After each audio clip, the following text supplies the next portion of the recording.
अजमेर शरीफ दरगाह को शिव मंदिर बताने वाली याचिका को निचली अदालत ने स्वीकार कर लिया, जिसके बाद कोर्ट ने सभी पक्षों, दरगाह कमेटी, अल्पसंख्यक मंत्रालय और एएसआई को नोटिस जारी कर इस मामले में जवाब मांगा। अब इस मामले में अगली सुनवाई 20 दिसंबर को होनी है, लेकिन उससे पहले ही इस मुद्दे पर राजनीतिक वार पलटवार का दौर शुरू हो चुका है।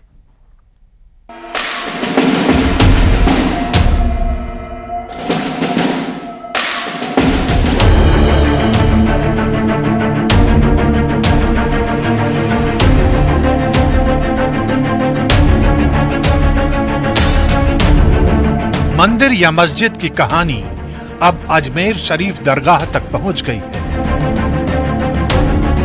निचली अदालत ने उस याचिका को स्वीकार कर लिया है जिस याचिका में अजमेर शरीफ दरगाह को शिव मंदिर बताया गया था। अदालत ने मामला स्वीकार करते हुए दरगाह कमेटी, अल्पसंख्यक मंत्रालय और एएसआई को नोटिस जारी करने का आदेश जारी किया है, जबकि अब इस मामले में अगली सुनवाई 20 दिसंबर को होनी है। कोर्ट ने सभी पक्ष हमारे सुने हैं, मजबूती से हमारी बात सुनी है और संकट मोचन महादेव मंदिर अजमेर दरगाह इस विषय पे 2 महीने पहले सूट फाइल हुआ था। किसी कारण वो सुनवाई पे नहीं आ पाया, कुछ ना कुछ कमियां रही, सारी कमियां पूरी हो गई। माननीय अदालत ने 2 दिन से लगातार हमारी सुनवाई हो रही, कुछ कमी थी वो सब दूर हो गई है। लेकिन अदालत के फैसले पर एआईएमआईएम के चीफ असदुद्दीन ओवैसी ने सवाल उठाए हैं। सोशल मीडिया हैंडल एक्स पर उन्होंने लिखा, सुल्तान हिंद ख्वाजा मोइनुद्दीन चिश्ती भारत के मुसलमानों के सबसे अहम औलिया इकराम में से एक हैं।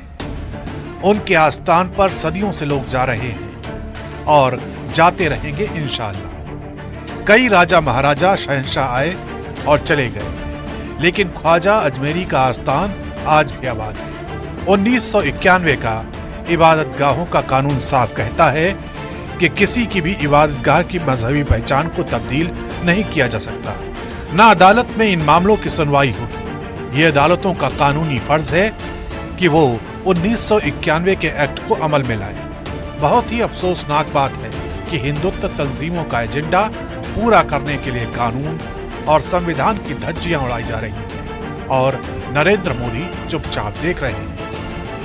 हर मस्जिद के नीचे इनको मूर्ति ढूंढनी अगर पड़ गई तो आप बताओ देश में होगा क्या। अजमेर शरीफ के बारे में भी कुछ सोचने की जरूरत है, ख्वाजा मोइनुद्दीन चिश्ती के बारे में भी कुछ सोचने की जरूरत है। अब इससे बड़ा तमाशा नहीं हो सकता देश में जो चल रहा है। और इसमें मेरा है कि माननीय सुप्रीम कोर्ट को स्वतः संज्ञान लेके इसके अंदर सख्त एक्शन लेने की कार्रवाई करनी चाहिए। अदरवाइज हम लोग झुलस जाएंगे, देश के अंदर ये आग लगे कि हम झुलसेंगे।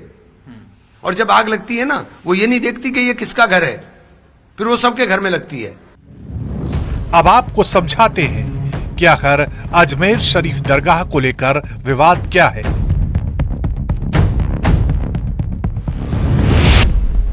हिंदू पक्ष ने दरगाह की जगह शिव मंदिर होने का दावा किया है। हिंदू सेना के अध्यक्ष विष्णु गुप्ता ने कोर्ट में याचिका दायर की है। कोर्ट ने अजमेर दरगाह का एएसआई सर्वे कराने की मांग की है। दरगाह में मौजूद ढांचों को भी पुराने मंदिर का हिस्सा बताया गया है। हिंदू पक्ष ने कोर्ट में दाखिल याचिका में 1911 में लिखी हरविलास शारदा की किताब का जिक्र किया है। हिंदू पक्ष ने अजमेर दरगाह के तहखाने में गर्भगृह होने की बात कही है। दावा है कि दरगाह परिसर में मौजूद 75 फीट लंबे बुलंद दरवाजे के निर्माण में मंदिर के मलबे के अंश हैं। याचिका के जरिए दरगाह शरीफ के सर्वे की मांग की गई है। यही वजह है कि अजमेर शरीफ दरगाह के दीवान जैनुल आबिदीन के बेटे नसीरुद्दीन चिश्ती ने याचिका पर अपना ऐतराज जताया है। साथ ही कहा है कि ये याचिका सस्ती लोकप्रियता हासिल करने की कवायद है।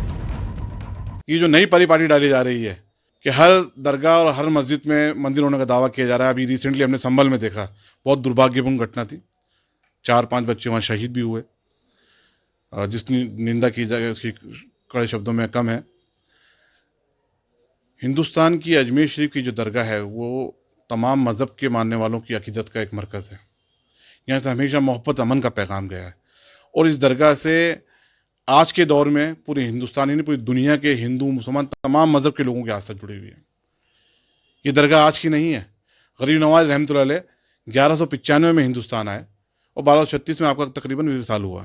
उसके बाद में दरगाह बनाई गई पूरी, समय समय पे इसका निर्माण होते रहा। हज़रत ख्वाजा मोइनुद्दीन चिश्ती रहमतुल्लाह अलैह की दरगाह में मंदिर है और कोर्ट ने उसे एक्सेप्ट कर लिया, तो हम तो खैर ये मान के चल रहे थे, क्योंकि अभी सम्मल में जो शाही मस्जिद में एक पिटीशन फाइल की गई 1:30 बजे और 3:30 बजे कमिश्नर अपॉइंट हो गया और शाम को ही कमिश्नर सर्वे करने चला गया डीएम और एसपी को लेकर और तमाम अमले को लेकर, रिपोर्ट भी बनी। उसके बाद 3 दिन बाद नारे लगाते हुए आए और फिर जो हुआ आपके सामने, कभी मथुरा, कभी काशी, कभी बाबरी मस्जिद के फैसला आने के बाद, जबकि हमने कड़वा खूब पिया था और मान लिया था देश हित में, ये सोच रहे थे कि अब कुछ नहीं होगा, लेकिन ये तो थमने का नाम नहीं लेगा।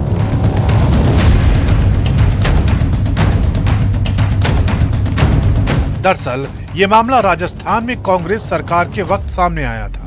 तब सीएम अशोक गहलोत से अजमेर शरीफ दरगाह की जांच की मांग की गई थी। तर्क दिया गया था कि दरगाह की खिड़की पर स्वास्तिक के निशान मिले, हालांकि उन दावों की पुष्टि नहीं हो पाई।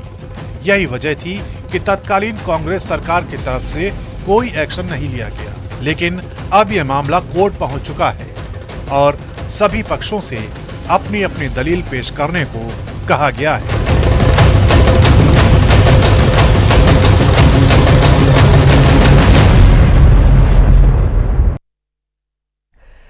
अजमेर शरीफ पर हिंदू पक्ष की याचिका कोर्ट में स्वीकार होने पर समाजवादी पार्टी के नेता ने क्या कहा वो आपको बताएंगे, लेकिन उससे पहले सूबे के मुखिया सीएम भजनलाल शर्मा क्या कुछ कह रहे हैं, सुनिए। प्रधानमंत्री नरेंद्र मोदी जी के नेतृत्व में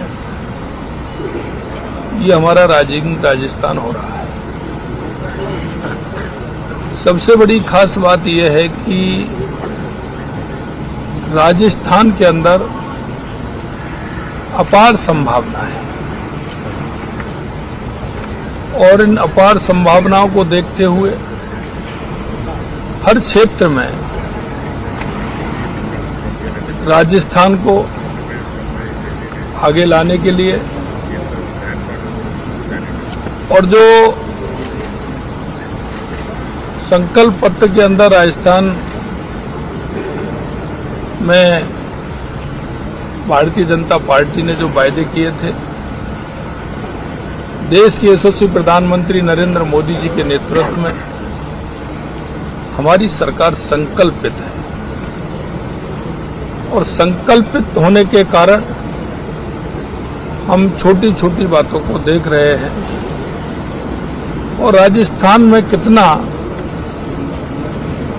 निवेश आ सकता है, इसके लिए हमारा पूरा मंत्रिमंडल पूरी तरह से लगा हुआ है, हमारे अधिकारी लगे हुए हैं। हम कह सकते हैं चाहे वो हमारा मिनरल का क्षेत्र हो, स्टोन का क्षेत्र हो, पर्यटन का क्षेत्र हो, पेट्रोमैक्स का क्षेत्र हो या हमारा चिकित्सा शिक्षा का क्षेत्र हो या ऑटोमोबाइल का क्षेत्र हो, हर क्षेत्र में यहाँ संभावनाएं हैं और हम देख रहे हैं कि हर क्षेत्र में निवेशक यहाँ आ रहे हैं और हमारे देश के यशस्वी प्रधानमंत्री नरेंद्र मोदी जी का 9 दिसंबर के अंदर इसका उद्घाटन करने वाले हैं। आज हम उसी की तैयारी के लिए पूरी टीम के साथ हम यहाँ सारी व्यवस्थाएं देखने के लिए और उनको किस तरह से बेहतर किया जाए इसके प्रयास हम कर रहे हैं। निश्चित रूप से राजस्थान के लिए ये राजस्थान एक मील का पत्थर साबित होगा। सर, आइए में राजस्थानी जो कल्चर है, मेहमान नवाजी है, इस पर भी बहुत फोकस है। देखिए, राजस्थान की पहचान देश नहीं दुनिया के अंदर है और मुझे इस बात की खुशी होती है कि मेरा राजस्थानी भाई देश के हर कोने में तो है ही, हर प्रदेश में है, लेकिन मुझे खुशी इस बात की भी है कि जिन जिन कंट्रियों में मैं गया हूं वहां भी मुझे मेरा राजस्थानी भाई मिला है और मैं कह सकता हूं कि आज भी वो राजस्थान की मिट्टी से जुड़े हुए हैं वो राजस्थानी परंपराएं उनके अंदर हैं। निश्चित रूप से राजस्थान जिस परंपरा के लिए जाना जाता है, जिस मेहमान नवाजी के लिए जाना जाता है, वो हम राजस्थान की इन परंपराओं की मेहमान नवाजी की 9, 10, 11 राइजिंग में देखने को मिलेगी। क्योंकि हमारे जो संस्कार हैं, हमारी जो रीति रिवाज हैं, हमारी जो परंपराएं हैं, उनको हम देश नहीं दुनिया में हम पहुंचाना चाहते हैं, तो निश्चित रूप से उनका भी समावेश इसमें होगा। आपने एक ट्वीट भी किया है सुबह और प्रण भी लिया है कि पहला दिन सौर ऊर्जा को समर्पित होगा, पूरा जो पहले दिन का आयोजन होगा वो सौर ऊर्जा पर ही आधारित होगा। इसमें आयोजन में भी सोलर पर देखिए अलग अलग हैं, हर क्षेत्र में हमारी सरकार काम कर रही है। देश के यशस्वी प्रधानमंत्री नरेंद्र मोदी जी कहते हैं 4 जातियां हैं, युवा, महिला, किसान, मजदूर। हमारी सरकार संकल्पित है उनके लिए काम करने के लिए। और मैं आज भी आपको विश्वास दिलाना चाहता हूं कि जनता के बीच में जो बातें हमें कही हैं, हमने जो उनके बीच में जो संकल्प रखा है, हमारी सरकार समय रहते हुए उसको पूरा करेगी, ये हम आपको विश्वास दिलाते हैं। सर, खासकर प्रवासी राजस्थानी हैं, उन्हें इस आयोजन के माध्यम से जोड़ने की उन्हें आपने उन्हें आमंत्रित किया है कि वो इस ग्लोबल इन्वेस्टमेंट समिट के माध्यम से राजस्थान से जुड़े, राजस्थान में इन्वेस्ट करें। तो खास करके 10 दिसंबर को प्रवासी राजस्थानियों का सम्मेलन रखा। बिल्कुल पूरी तरह से, क्योंकि हमने देखा कि हमारे प्रवासी राजस्थानियों के अंदर जो भाव है, राजस्थान के प्रति जो उनका लगाव है, उनका प्रेम है। हम सभी जगह प्रदेशों में गए, उनका देखा, हम बाहर कंट्रियों में गए, वहाँ भी देखा। तो हमने 10 दिसंबर के लिए प्रवासी राजस्थानियों के लिए ये कार्यक्रम रखा है। हम उन सभी को आमंत्रित भी किया है और आपके माध्यम से भी हम सभी को आमंत्रित करना चाहते हैं कि वो आएँ और हमारे वो अपना नामांकन उसमें करें और आराम से उसमें अपनी सहभागिता निभाएं। हमें सभी को आमंत्रित किया है। आप सभी को भी बहुत बहुत धन्यवाद। आपको भी जहाँ कहीं आप अपनी बात रख सकते हैं, राजस्थान के विकास में आपकी क्या भूमिका हो सकती है, उसके लिए आपको भी आमंत्रित करते हैं। भाई साहब, राइजिंग राजस्थान जो है, ये राजस्थान थैंक यू भाई साहब।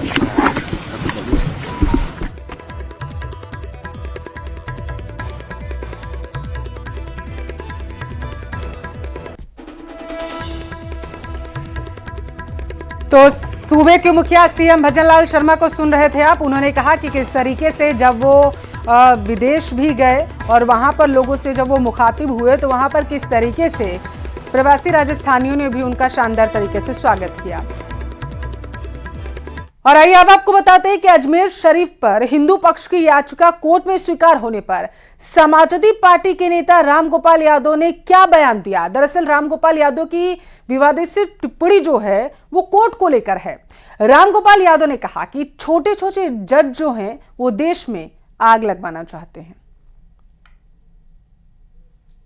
मैंने पहले ही कहा था कि इस तरह के जजेस भी, छोटे छोटे जजेस बैठे हुए हैं जो इस देश में आग लगवाना चाहते हैं। कोई मतलब नहीं है।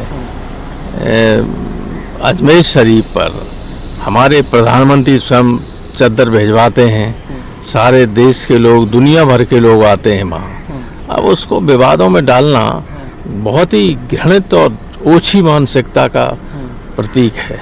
और ये यही नहीं, ये सत्ता में बने रहने के लिए बीजेपी समर्थित लोग कुछ भी कर सकते हैं। देश में आग लग जाए इनसे कोई मतलब नहीं, सत्ता में बने रहें बस। जब आक्रांता आए थे मुगल तो हमारे मंदिरों को तोड़ा था।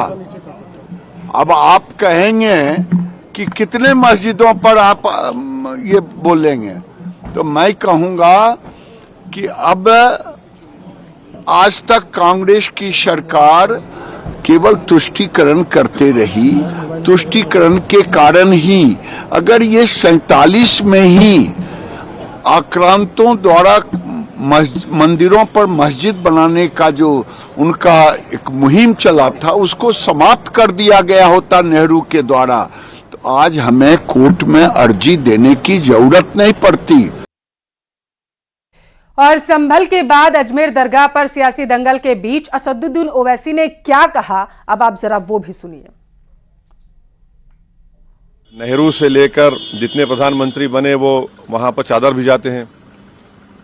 आप बताइए क्या करना चाह रहे हैं लोग? आखिर क्यों इतनी नफरत पैदा कर दिए बीजेपी आरएसएस वाले मस्जिद दरगाहों के ताल्लुक से? प्रधानमंत्री नरेंद्र मोदी खुद चादर भिजाते हैं। अब बताइए उस पर क्या बोलेंगे वो? उन्होंने मिनिस्ट्री ऑफ माइनॉरिटी अफेयर्स को पार्टी बनाया, तो नरेंद्र मोदी की सरकार उसको बोलेगी कि वो दरगाह है ही नहीं है। प्लेसेस ऑफ वर्शिप एक्ट तो इस्तेमाल ही नहीं हो रहा। लोअर कोर्ट आखिर प्लेसेस ऑफ वर्शिप एक्ट को क्यों नहीं सुन रही है? जब वर्शिप एक्ट 1991 है, फिर ये हर मस्जिद के नीचे मंदिर खोजने का, और इसमें सबसे बड़ा दोष हमारी सर्वोच्च न्यायपालिका के में बैठे हमारे महान जजों का है, जिनको ये देखना चाहिए कि आज जो है किस कदर से जो है नफरत की राजनीति को, गैर बराबरी की राजनीति को, धार्मिक भेदभाव की राजनीति को बढ़ाया जा रहा है। और देश के प्रधानमंत्री कहाँ हैं? इस तरह की घटनाओं से देश अस्थिर होगा, देश में अस्थिरता का माहौल बनेगा, तो क्या प्रधानमंत्री नहीं देखते हैं? बीकानेर के पूर्व राज परिवार में प्रॉपर्टी विवाद अब पुलिस थाने तक पहुंच चुका है। बुआ राजश्री और भतीजी सिद्धि कुमारी के खिलाफ क्रॉस एफआईआर कराई गई। हालांकि विवाद के बीच राजश्री कुमारी का पहला रिएक्शन भी आ चुका है, जिसमें उन्होंने सिद्धि कुमारी पर राजनीतिक पावर का गलत इस्तेमाल करने का आरोप लगाया है।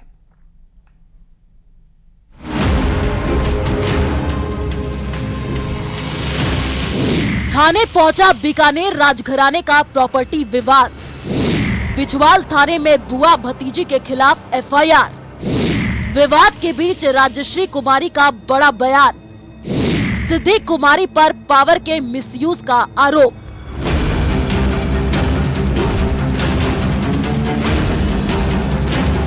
अरबों की संपत्ति और ट्रस्ट को लेकर सिद्धि कुमारी और उनकी बुआ राजश्री कुमारी के बीच का विवाद अब खुल करके सामने आ गया है। दोनों ने एक दूसरे के खिलाफ बिछवाल थाने में क्रॉस एफआईआर दर्ज कराई है।